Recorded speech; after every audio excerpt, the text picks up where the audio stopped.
So మొత్తానికి తెలంగాణలో MBBS counselling first round అయితే స్టార్ట్ అయింది. సో దానికి సంబంధించి ఒక్కసారి మనము ఈ వెబ్సైట్లో ఏమేమి ఆప్షన్స్ ఉన్నాయి, ఎలా వెబ్ ఆప్షన్స్ పెట్టాలి అనేది ఒకసారి చూద్దాం మనం ఇక్కడ. సో మనం నిన్నటి వీడియోలో మాట్లాడుకున్నాం కదా, tsmedadm.tschhe అనే వెబ్సైట్లోకి వెళ్ళి మీరు ఇక్కడ వెబ్ ఆప్షన్స్ పెట్టాల్సి ఉంటుందన్నమాట. సో మీరు ఈ సైట్ ఓపెన్ చేసినట్లయితే ఈ విధంగా మీకు ఒక 4 లింక్స్ అయితే కనిపిస్తాయి ఇక్కడ. చూడండి, మొదటిది వెబ్ ఆప్షన్స్ ఫేజ్ 1 అని ఉంటుంది. తర్వాత notification for web options phase 1, ఇది మనం నిన్నటి వీడియోలో క్లియర్గా మాట్లాడుకున్నాము, డీటెయిల్డ్గా ఎక్స్ప్లెయిన్ చేశాను కదా నోటిఫికేషన్ గురించి, దాంట్లో ఉన్న కండిషన్స్ అవన్నీ. And procedure to exercise web options, దీనిపైన ఈరోజు మనం ఈ వీడియోలో మాట్లాడుకున్నాము. అదేవిధంగా లిస్ట్ ఆఫ్ కాలేజెస్ కూడా ఇక్కడ ఇవ్వడం జరిగిందనమాట. ఓకే, సో ఇక్కడ ముందుగా మనం చేయాల్సింది ఏంటి అని అంటే, ఇక్కడ వెబ్ ఆప్షన్స్ ఫేజ్ 1 అనేది మీరు ఈ లింక్ క్లిక్ చేసినట్లయితే సో ఈ విధంగా మీకు మొత్తం ఇన్స్ట్రక్షన్స్ అన్నీ ఇక్కడ ఇస్తారు. సో ఈ ఇన్స్ట్రక్షన్స్ అన్నీ క్లియర్గా మీరు చదవండి. చదివిన తర్వాత దాన్ని ఇక్కడ ఐ అండర్స్టూడ్ అనే బటన్ ఉంది కదా, ఈ బటన్ క్లిక్ చేసినట్లయితే మీకు మరొక విండోలో ఈ విధంగా మీ నీట్ రోల్ నంబరు, తర్వాత ఆల్ ఇండియా ర్యాంకు, తర్వాత మొబైల్ నంబరు, రిజిస్ట్రేషన్ నంబరు, ఈ 4 డీటెయిల్స్ అడుగుతుంది. ఈ 4 డీటెయిల్స్ ఇక్కడ ఎంటర్ చేసి గెట్ ఓటీపీ బటన్ క్లిక్ చేసినట్లయితే మీ రిజిస్టర్డ్ మొబైల్ నంబర్కి ఒక ఎస్ఎంఎస్ వస్తుందన్నమాట. సో దాంట్లో ఓటీపీ ఉంటుంది. ఆ ఓటీపీ మీరు ఇక్కడ ఎంటర్ చేయాల్సి ఉంటుంది. సో ఇక్కడ ఎంటర్ చేసి వ్యాలిడేట్ అని క్లిక్ చేయగానే సో ఆటోమేటిక్గా అది నెక్స్ట్ స్క్రీన్కి వెళ్తుంది. సో ఇక్కడ మనం ఈ డైరెక్ట్గా డీటెయిల్స్ ఎంటర్ చేయకుండా సో ఇక్కడ వీళ్ళు మనకి ఇచ్చిన ఈ యూజర్ మాన్యువల్ ఏదైతే ఉందో procedure to exercise web options అనేది దీంట్లో చూద్దాము. స్క్రీన్స్ ఎలా ఉంటాయి ఏంటి అనేది మొత్తం కూడా దీంట్లో మనకి ఉంటాయి కాబట్టి మనం ఇది చూడొచ్చు. సో ఇక్కడ చూడండి, సో వెబ్ ఆప్షన్స్ క్లిక్ చేసాము. క్లిక్ చేసిన తర్వాత మనకి ఇన్స్ట్రక్షన్స్ వచ్చాయి. ఇన్స్ట్రక్షన్స్ తర్వాత మనకి డీటెయిల్స్ అడిగింది, roll number, rank, mobile, registration number, తర్వాత ఓటీపీ ఎంటర్ చేసి వ్యాలిడేట్ అని క్లిక్ చేసాం. ఆ తర్వాత మనకి ఈ విధంగా స్క్రీన్ ఓపెన్ అవుతుందన్నమాట. Okay, so list of colleges with courses అని చెప్పి ఇక్కడ లెఫ్ట్ సైడ్లో మనకి స్క్రీన్ ఉంటుంది. ఈ కాలేజెస్ లిస్ట్ అంతా ఉంటుందన్నమాట. ఇక్కడ కాలేజ్ కోడ్ ఉంటుంది, దాని తర్వాత కాలేజ్ నేము, అది ఏ కాలేజ్ ఏ ప్లేస్లో ఉంది, డిస్టిక్ ఏంటి, కోర్స్ ఏంటి, ఫీజ్ టైప్ ఏంటి అనేది కూడా ఇక్కడ దాదాపు ఇవన్నీ కూడా రెగ్యులర్ అని ఉంటుంది. ఇవన్నీ కూడా ఎంబీబీఎస్ఏ, ఓన్లీ ఎంబీబీఎస్కి మాత్రమే ఇప్పుడు కౌన్సిలింగ్ జరుగుతుంది కాబట్టి ఎంబీబీఎస్ ఉంటుంది. అన్ని మెడికల్ కాలేజెసే ఉంటాయి. సో మీరు చూడాల్సింది ఏంటి అని అంటే code, college name and place and district అవసరమైతే. సో ఇవి చూసుకొని మీ ప్రయారిటీ ప్రకారంగా ఓకే, మీరు ఫస్ట్ ప్రయారిటీ ఏం కావాలనుకుంటున్నారు అంటే మీకు వచ్చిన ర్యాంక్ని కాసేపు పక్కన పెట్టేసి ఇప్పుడు మనకి ఉన్న టోటల్ నెంబర్ ఆఫ్ కాలేజెస్ దాదాపు 60 ఉన్నాయి. 60 కాలేజీల్లో మీకు అంటే ముస్లిం మైనారిటీతో కలిపి సో ఇక్కడ డిస్ప్లే అయ్యే కాలేజెస్ మీ యొక్క ఎలిజిబిలిటీ క్రైటీరియాని బట్టి డిస్ప్లే అవుతాయి. ఫర్ ఎగ్జాంపుల్ ముస్లిం అబ్బాయి అనుకోండి, సో అతనికి ఒక్క కాలేజ్ తక్కువ, అంటే ఒకటి ముస్లిం మైనారిటీ ఉమెన్స్ కాలేజ్ ఉంది కాబట్టి అది తప్ప మిగిలిన కాలేజెస్ అన్నీ ఇక్కడ కనబడతాయి. ఒకవేళ అమ్మాయి అనుకోండి, ఆ ఒకటి కూడా ఇంక్లూడ్ అయ్యి మొత్తం టోటల్ నెంబర్ ఆఫ్ కాలేజెస్ కనిపిస్తాయి. ఒకవేళ మైనారిటీ కాదు, నాన్ మైనారిటీ క్యాండిడేట్ అనుకోండి, సో నాన్ మైనారిటీ క్యాండిడేట్ అయితే ముస్లిం మైనారిటీ కాలేజెస్ 4 ఉన్నాయి కదా, ఆ 4 తప్ప మిగిలిన కాలేజెస్ అన్నీ కనిపిస్తాయి. ఈ విధంగా మీ యొక్క జెండరు కేటగిరీని బేస్ చేసుకొని ఇక్కడ కాలేజెస్ అయితే డిస్ప్లే అవుతాయి. సో దాని ప్రకారంగా దాంట్లో ఉన్న ఆ లిస్ట్లో ఉన్న కాలేజెస్లో మీకు మీ యొక్క ఫస్ట్ ప్రయారిటీ ఏంటి, కాసేపు మీ యొక్క ర్యాంక్ని, మీ మార్క్స్ని పక్కన పెట్టేసి ఉన్న మొత్తం కాలేజెస్లో ఇక్కడ అవైలబుల్గా ఉన్న కాలేజెస్లో మీకు ఫస్ట్ ప్రయారిటీ ఏంటి, మీకు ఇష్టమైన కాలేజ్, మీకు నచ్చిన కాలేజ్, బెస్ట్ కాలేజ్, మీరు ఏదనుకుంటున్నారో ఆ కాలేజ్ని ముందు ప్రయారిటీలో పెట్టండి. ఓకే, సో ఫర్ ఎగ్జాంపుల్ ఇప్పుడు ఉస్మానియా అనుకుందాం, నేను జస్ట్ ఎగ్జాంపుల్ చెప్తున్నాను. ఇక్కడ దీంట్లో ఏది ఫస్ట్ ప్రయారిటీ ఏది సెకండ్ ప్రయారిటీ అనేది మీరు ఆలోచించుకొని పెట్టండి. దానికి సంబంధించి కాలేజ్ ప్రయారిటీకి సంబంధించి మరొక వీడియో ఉంది, దాంట్లో చూడండి. ఉస్మానియా మెడికల్ కాలేజ్ అనుకోండి ఫర్ ఎగ్జాంపుల్, మీ యొక్క ఫస్ట్ ప్రయారిటీ ఉస్మానియా లేదా గాంధీ మెడికల్ కాలేజ్, ఏదో ఒక కాలేజీని మీరు ఇక్కడ సెలెక్ట్ చేయండి. ఇక్కడ కాలేజ్ మీద క్లిక్ చేసినట్లయితే అది సెలెక్ట్ అవుతుంది. సెలెక్ట్ అయిన తర్వాత ఇక్కడ యాడ్ అని ఒక బటన్ ఉంది చూడండి. ఇక్కడ రైట్ సైడ్లో మనకి 5 బటన్స్ ఉన్నాయి, add, delete, modify, save, logout. Okay. So ముందుగా మీరేం చేస్తారు, కాలేజ్ సెలెక్ట్ చేసుకొని ఇక్కడ యాడ్ అనే బటన్ క్లిక్ చేసినట్లయితే ఇక్కడ లెఫ్ట్ సైడ్ సెక్షన్లో ఉన్న ఈ కాలేజ్, మీరు సెలెక్ట్ చేసిన కాలేజ్ డైరెక్ట్గా ఇటు రైట్ సైడ్కి యాడ్ అవుతుందన్నమాట. అంటే ఇక్కడ ప్రయారిటీ ఆఫ్ ఆప్షన్స్ అని ఉంది కదా హెడ్డింగ్. సో దాంట్లో సీరియల్ నెంబర్ 1లో మీరు ఏదైతే కాలేజ్ సెలెక్ట్ చేసి ఇటు యాడ్ చేశారో ఆ కాలేజ్ ఇక్కడికి వచ్చేస్తుంది. అది ఫస్ట్ ప్రయారిటీలో ఉంది. సో ఈ ప్రయారిటీ ఏంటి అని అంటే, ఫస్ట్ ప్రయారిటీలో మీరు ఏ కాలేజ్ పెట్టారో మీ ర్యాంకు అలాట్మెంట్ జరిగే టైం వచ్చినప్పుడు, అంటే మీకంటే ముందున్న వాళ్ళకందరికీ సీట్ అలాట్మెంట్ జరిగిన తర్వాత మీకు సీట్ అలాట్ చేస్తారు కాబట్టి, సో మీ రౌండ్ వచ్చినప్పుడు సో మీరు పెట్టిన ఫస్ట్ ఆప్షన్ ఏంటి అనేది చెక్ చేసి, ఆ ఫస్ట్ ఆప్షన్లో అంటే ఏదో మీరు గాంధీ మెడికల్ కాలేజ్ అనుకుంది, ఆ కాలేజీలో మీ కేటగిరీని బట్టి, మీ యొక్క జెండర్ని బట్టి, మీ ర్యాంక్ని బట్టి ఆ కాలేజీలో సీట్లు ఉన్నాయా లేవా.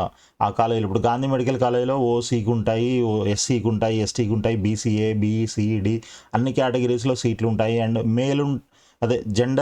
జనరల్లో ఉంటాయి, అదేవిధంగా ఫీమేల్లో కూడా ఉంటాయి. సో మీరు మేలా ఫీమేలా అనేది చూసి దాని ప్రకారంగా మీకు మేల్ అయితే అబ్బాయి అయితేనేమో జనరల్ కేటగిరీలో ఉన్న సీట్లని ఇవ్వడం అవకాశం ఉంది. అండ్ ఫీమేల్ అయితే రెండిట్లో, జనరల్లో అదేవిధంగా ఫీమేల్లో కూడా ఎక్కడ సీట్ ఉన్నా కూడా ఇస్తారనమాట. అయితే ఇప్పుడు ఓసీ క్యాండిడేట్ అయితే ఓసీలో ఉన్న సీట్లు మాత్రమే ఇస్తారు. లేదు ఒకవేళ బీసీఏ క్యాండిడేట్ అనుకోండి, బీసీఏలో ఉన్న సీట్లు ఇవ్వడానికి అవకాశం ఉంటుంది, అదేవిధంగా ఓసీలో ఉన్న సీట్లు కూడా ఇవ్వడానికి అవకాశం ఉంటుంది. సో ఆ రెండు కేటగిరీస్లో ఆ కాలేజీలో ఎక్కడ సీట్ ఉన్నా కూడా మీకు సీట్ అలాట్ చేస్తారు. సీట్ అలాట్ చేసిన తర్వాత అక్కడితోనే మీ అలాట్మెంట్ ప్రాసెస్ అయిపోతుంది కాబట్టి మీ చాప్టర్ మీ యొక్క సీట్ అలాట్మెంట్ ప్రాసెస్ క్లోజ్ చేసేసి మీ తర్వాత క్యాండిడేట్ ఎవరు ఉన్నారో వాళ్ళకి వెళ్తుంది అనమాట. ఒకవేళ మీరు పెట్టిన ఫస్ట్ ఆప్షన్లో సీట్లు అవైలబుల్ లేవు అనుకోండి, అప్పుడు ఏమవుతుంది, నెక్స్ట్ మీరు పెట్టిన సెకండ్ ఆప్షన్ ఏంటి చెక్ చేస్తారు. సెకండ్ ఆప్షన్ ఏముంటుంది, మీరు ఏదో ఇంకో కాలేజ్ పెట్టారు, ఉస్మానియా మెడికల్ కాలేజ్ పెట్టారు, లేదా కాకతీయ పెట్టారు. ఆ కాకతీయలో కూడా సేమ్ ఇదే ప్రాసెస్లో మీ కేటగిరీలో సీట్స్ అవైలబుల్ ఉన్నాయా లేవా, ఉంటే అక్కడ సీట్ అలాట్ అవుతుంది. ఒకవేళ లేవు అని అంటే మళ్ళీ మీరు పెట్టిన థర్డ్ ఆప్షన్, అలా మీరు పెట్టిన ఆప్షన్ పైనుంచి టాప్ నుంచి సీరియల్ నెంబర్ 1 నుంచి తర్వాత 2 తర్వాత 3 తర్వాత 4 ఆ సీరియల్ నెంబరే ప్రయారిటీ అనమాట, మీ యొక్క ప్రయారిటీ. దాంట్లో లేకపోతే దాని కింద దానికి వస్తుంది. కాబట్టి మీరు పెట్టే ఆప్షన్స్ ఎప్పుడైనా టాప్ బెస్ట్ అనుకున్నది టాప్లో ఉండాలి. ఓకే, బెస్ట్ కాలేజు, మంచి కాలేజు, నాకు దీనికంటే ఇది కావాలి. ఇప్పుడు మీరు ఏ రెండు కాలేజీలని కంపేర్ చేసినా కూడా దీనికంటే ఇది బెస్ట్ అని అనుకుంటారో ఆ బెస్ట్ అనుకునేది పైన ఉండాలి, దాని తర్వాత కింద ఉండాలి. సో ఇప్పుడు మీరు మొత్తం 60 ఉన్నాయి, ఈ 60 కాలేజెస్లో మీరు ఎలా పెడతారు, ఏ రెండు అంటే మీరు పెట్టే ప్రయారిటీ ఏ రెండింటిని చెక్ చేసినా కూడా కింద ఉన్న కాలేజ్ కంటే దానిపైన ఉన్న కాలేజ్కి మీ యొక్క ప్రయారిటీ బెస్ట్ అయి ఉండాలన్నమాట. అర్థమైందా? సో ఈ ప్రయారిటీని డిసైడ్ చేసుకోవడానికి చాలా క్రైటీరియాస్ ఉంటాయి. దాంట్లో కొన్ని నేను చెప్తాను, ఇంకా మీకు ఏమైనా ఉంటే వాటిని కూడా మీరు యాడ్ చేసుకోవచ్చు. ఒకటి బెస్ట్ కాలేజెస్ ఉంటాయి, తర్వాత ఓల్డ్ కాలేజెస్ అలా తీసుకుంటారు కొంతమంది. కొంతమంది ఏమో ఫెసిలిటీస్ ఎక్కడ బాగున్నాయి, హాస్పిటల్ ఎక్విప్మెంట్ ఇవన్నీ ఎక్కడ బాగున్నాయో దానికి ప్రయారిటీ ఇస్తూ ఉంటారు. కొంతమంది ఏమో లొకేషన్స్కి ప్రయారిటీ ఇస్తుంటారు, అంటే దగ్గరలో ఉండాలి, మా ఇంటికి దగ్గరలో, మా ఊరికి దగ్గరలో ఉండాలి, ఇట్లాంటి ప్రయారిటీస్ ఉంటాయి. అండ్ కొంతమంది ఏమో ఫీజు. ఓకే, ఇప్పుడు మన గవర్నమెంట్ కాలేజెస్లో 10,000 రూపీసు, అదేవిధంగా ప్రైవేట్ కాలేజ్ అయితేనేమో 60,000 రూపీస్ పర్ ఇయర్ కట్టాల్సి ఉంటుంది ఫీజు. సో ఫీజుని బట్టి కూడా కొంతమంది 60,000 కట్టలేము అని అనుకునే వాళ్ళు ఎవరైనా ఉంటే గవర్నమెంట్ వాటికి ప్రయారిటీ ఇస్తారు కాబట్టి ముందుగా అన్ని గవర్నమెంట్ కాలేజెస్ పెట్టుకొని తర్వాత ప్రైవేట్ పెట్టుకోవడము. ఈ విధంగా మీ యొక్క ఫైనాన్షియల్ స్టేటస్ ఇలా ప్రతి ఒక్క ఆస్పెక్ట్లో మీరు చెక్ చేసుకొని దాని ప్రకారంగా మీరు ప్రయారిటీ అయితే పెట్టుకోండి. మీరు పెట్టిన ప్రయారిటీ ప్రకారంగా ఇందాక నేను చెప్పిన ప్రాసెస్లో సీట్ అలాట్మెంట్ ప్రాసెస్ అనేది జరుగుతుందన్నమాట. కాబట్టి ఇది మీరు చేయాల్సిన చాలా చాలా ఇంపార్టెంట్ ప్రాసెస్. ఇక్కడ మీరు ఎటువంటి మిస్టేక్ చేసినా కూడా మంచి కాలేజీలో వచ్చే అవకాశం ఉన్నా కూడా మీరు పెట్టే ఆప్షన్స్ కొంచెం అటు ఇటు అయినా కూడా మంచి కాలేజీలో వచ్చే అవకాశం ఉండి కూడా మీకు ఆ కాలేజీలో రాకుండా దానికంటే నార్మల్ కాలేజీలో వచ్చే అవకాశం ఉంటుంది. కాబట్టి సో మీరు అలాంటి మిస్టేక్స్ చేయకుండా జాగ్రత్తగా ఆ ప్రయారిటీ లిస్ట్ తయారు చేసుకోండి. ఈరోజు ఓపెన్ అవుతుంది కదా అనేసి ఇమ్మీడియట్గా ఇప్పటికిప్పుడే ఓపెన్ చేసి పెట్టాలి అనే రూల్ ఏం లేదు. మనకి ఎల్లుండి సండే ఈవినింగ్ వరకు టైం ఉంది కాబట్టి ఈ 3 days అంటే ఇప్పటికే చాలామంది ఈ ప్రయారిటీ లిస్ట్ మీద చాలా వర్కౌట్ చేసి ఉన్నారు. అలాంటి వాళ్ళు ఏమైనా ఉంటే పెట్టేసుకోవచ్చు, ప్రాబ్లం లేదు. బట్ మీకు ఒక క్లారిటీ వచ్చిన తర్వాత జాగ్రత్తగా ఆలోచించుకొని పెట్టండి. లేదనంటే కొంచెం ఆలోచించుకొని టైం తీసుకొని ఈరోజు ఈవినింగో రేపో ఎల్లుండో టైం ఉంది కాబట్టి మీరు అప్పటి వరకు టైం తీసుకొని జాగ్రత్తగా పెట్టండి. అండ్ దీంట్లో పెద్దగా ఎక్కువ కాలేజెస్ కూడా లేవు, మ్యాక్సిమం 60 కాలేజెసే. అంటే మీకు 60 ఆప్షన్స్ కంటే ఎక్కువ రావు కాబట్టి వాటి గురించి మీరు ఎక్కువ టెన్షన్ తీసుకోవాల్సిన అవసరం కూడా లేదు. ఒకవేళ ఇంజనీరింగ్ అయితేనేమో ఇంజనీరింగ్లో నంబర్ ఆఫ్ కాలేజెస్ ఎక్కువ ఉంటాయి, నంబర్ ఆఫ్ బ్రాంచెస్ ఎక్కువ ఉంటాయి. దేనికి ఫస్ట్ ప్రయారిటీ ఇవ్వాలి, దేనికి సెకండ్ ప్రయారిటీ ఇవ్వాలి, వాళ్ళకి ఒక 1000, 1500, 1200 ఆప్షన్స్ ఉంటాయి ఎంసెట్లో అయితే. ఆ విధంగా మీకు లేవు కదా, ఓన్లీ 60 కాలేజెస్ కాబట్టి జస్ట్ 60 ఆప్షన్స్ వస్తాయి మ్యాక్సిమం. దాని ప్రకారంగా పెట్టుకోండి. ఓకే. సో రెండో పాయింట్ ఏంటి అని అంటే ఇక్కడ ఇవన్నీ మీరు పెట్టి అంటే మీ ప్రయారిటీ ప్రకారంగా మొత్తం కాలేజెస్ అన్నీ మ్యాక్సిమం నా సలహా ఏంటి అని అంటే అన్ని కాలేజెస్ పెట్టేసేయండి. ఎందుకనంటే ఒకటి కాకపోయినా ఇంకొకటి వచ్చే అవకాశం ఉంటుంది. అండ్ ఒకసారి మీకు ఫస్ట్ ఫేజ్లో సీట్ అలాట్ అయింది అని అంటే మ్యాక్సిమం సీట్లు ఫిల్ అవుతాయి కాబట్టి సెకండ్ ఫేజ్లో మీకు మంచిది వస్తుంది అని చెప్పడానికి గ్యారంటీ లేదు. కాబట్టి ఈ ఫస్ట్ ఫేజ్లోనే ఎక్కువ ఛాన్సెస్ ఉంటాయి మంచిది రావడానికి. కాబట్టి ఇక్కడే మీరు కరెక్ట్గా ప్రయారిటైజ్ చేసుకొని ఆప్షన్స్ ఎక్సర్సైజ్ చేయండి. ఓకే. సో అలా మీరు పెట్టిన ఆప్షన్స్ అన్నీ పెట్టిన తర్వాత ఇక్కడ సేవ్ అనే బటన్ ఉంటుంది, మీరు సేవ్ చేసుకోవచ్చు. ఇన్ కేస్ మీరు ఏదైనా ఇక్కడ 9th ప్లేస్లో ఉంది, దాన్ని 5th ప్లేస్లోకి తీసుకురావాలనుకుంటే దాన్ని సెలెక్ట్ చేసి ఇక్కడ అప్ డౌన్ యారోస్ ఉన్నాయి కదా, వీటితోనే మీరు పైకి కిందకి రీఆర్డర్ చేసుకోవచ్చు. అదేవిధంగా ఇక్కడ మాడిఫై బటన్ ఉంటుంది, మాడిఫై బటన్తో కూడా మీరు చేయొచ్చు అనమాట. అండ్ అంతా అయిపోయిన తర్వాత మీరు సేవ్ చేయండి. అంతా అయిపోకముందు కూడా మీరు మధ్య మధ్యలో సేవ్ కూడా చేసుకోవచ్చు. సో ఇంకొకటి ఇక్కడ టోటల్ కాలేజెస్ కోర్స్ కాంబినేషన్స్ మీకు ఇక్కడ నంబర్ కూడా చూపిస్తూ ఉంటుంది.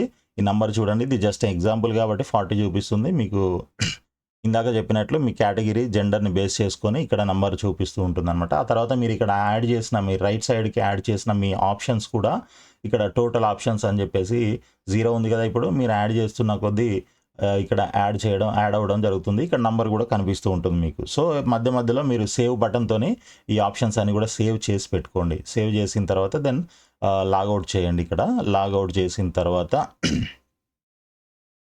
మీకు ఈ విధంగా do you want to add, okay. So మీరు యాడ్ బటన్ క్లిక్ చేసినప్పుడు ఇలా మీకు ఒక పాపప్ వస్తుంది. ఈ పాపప్ ఒక్కసారి చెక్ చేసుకోండి. College name, college code, course name ఇవన్నీ వస్తాయి. అండ్ ఆప్షన్ నెంబర్ కూడా చూపిస్తుంది. ఓకే క్లిక్ చేసి మీరు చేసేసుకోవచ్చు, అంటే యాడ్ చేసుకోవచ్చు అనమాట. దాని తర్వాత సేవ్ చేయండి. సేవ్ చేసిన తర్వాత మీకు పాస్వర్డ్ ఓటీపీ వస్తుంది మీ మొబైల్ నెంబర్కి. ఆ ఓటీపీ ఎంటర్ చేసి కన్ఫర్మ్ బటన్ క్లిక్ చేయాల్సి ఉంటుందన్నమాట. ఈ కన్ఫర్మ్ చేసిన తర్వాత మొత్తం సేవ్ అవుతాయి. సో ఈ విధంగా ఉంటుందన్నమాట స్క్రీను. మీరు లెఫ్ట్ సైడ్ నుంచి రైట్ సైడ్కి యాడ్ చేసినప్పుడు కాలేజెస్ ఇలా మీకు లెఫ్ట్ నుంచి రైట్కి వస్తూ ఉంటాయి. ఓకే. సో ఇప్పుడు అర్థమైంది అనుకుంటున్నాను ఈ బటన్స్ అన్నీ ఎలా వాడాలి ఏంటి అనేది. సో సేవ్ క్లిక్ చేసినప్పుడు మళ్ళీ అగైన్ మిమ్మల్ని రోల్ నెంబరు, ర్యాంక్ అడుగుతుంది. గెట్ ఓటీపీ ఎంటర్ చేయండి. తర్వాత కన్ఫర్మ్ చేయండి. కన్ఫర్మ్ అయిన తర్వాత మీకు కన్ఫర్మేషన్ మెసేజ్ కూడా వస్తుంది. ఇక్కడ date, time, number of options ఎన్ని పెట్టారు ఏంటి అనేది కూడా మీకు ఒక ఎస్ఎంఎస్ కూడా మెసేజ్ వస్తుంది. ఓకే. తర్వాత వాటన్నిటిని ఒక ప్రింట్అవుట్ కూడా తీసుకొని పెట్టుకోవచ్చు మీరు. Take a printout of provisional. ఏది ఇప్పుడు మనకి సీట్ అలాట్మెంట్ అయిన తర్వాత మీకు ఎస్ఎంఎస్ వస్తుంది. ఆ ఎస్ఎంఎస్ మెసేజ్ చూడొచ్చు. లేదనంటే మీరు డైరెక్ట్గా మళ్ళీ ఇదే వెబ్సైట్లో లాగిన్ అయ్యి మీకు ఏ కాలేజీలో సీట్ అలాట్ అయింది ఏంటి అనేది మీరు చెక్ చేసుకోవచ్చు.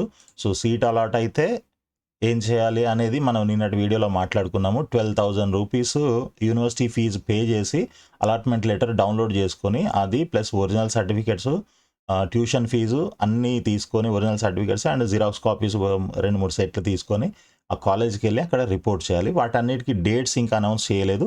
ఆ డేట్స్ మనకి అలాట్మెంట్ లెటర్లో ఉంటాయి కాబట్టి అలాట్మెంట్ లెటర్ వచ్చిన తర్వాత మనకు తెలుస్తుంది. ఓకే. సో ఇక్కడ డూస్ అండ్ డోంట్స్ జనరల్గా మీరు డెస్క్టాప్ కానీ ల్యాప్టాప్ కానీ వాడండి, మొబైల్స్లో చేయకండి దయచేసి. అండ్ కాలేజ్ కోడ్ చెక్ చేసుకోండి కాలేజ్ ఆప్షన్ని యాడ్ చేసుకునే ముందు. ఒక వైట్ పేపర్ మీద మీరు ఎక్సర్సైజ్ చేసుకోండి మీ ప్రయారిటీస్ అన్నీ కూడా అని చెప్పేసి చెప్తున్నారు. సో ఇలా కొన్ని ఉన్నాయి. మనం దాదాపు ఇవన్నీ కూడా ముందే మనం మాట్లాడుకున్నాము. సో ఈ విధంగా ఉంటుంది. దీనికి సంబంధించి ఇంకా మీకు ఏమైనా డౌట్స్ ఉన్నట్లయితే మీరు కింద కామెంట్స్లో పెట్టండి, నేను మీకు ఆన్సర్ చేస్తాను. సో ఆల్ ది బెస్ట్ అండి. Thank you so much. జాగ్రత్తగా ఆప్షన్స్ ఎంటర్ చేసి సీట్ వచ్చేలాగా ప్రయత్నం చేసుకోండి అందరూ. సో మీ అందరూ కూడా డాక్టర్స్ అవ్వాలని కోరుకుంటున్నాను. ఆల్ ది బెస్ట్ అండి. Thank you. వీడియోని లైక్ చేసి సబ్స్క్రైబ్ చేయడం మాత్రం మర్చిపోకండి ఛానల్ని. అండ్ మీ ఫ్రెండ్స్ కూడా షేర్ చేయండి. Okay, thank you.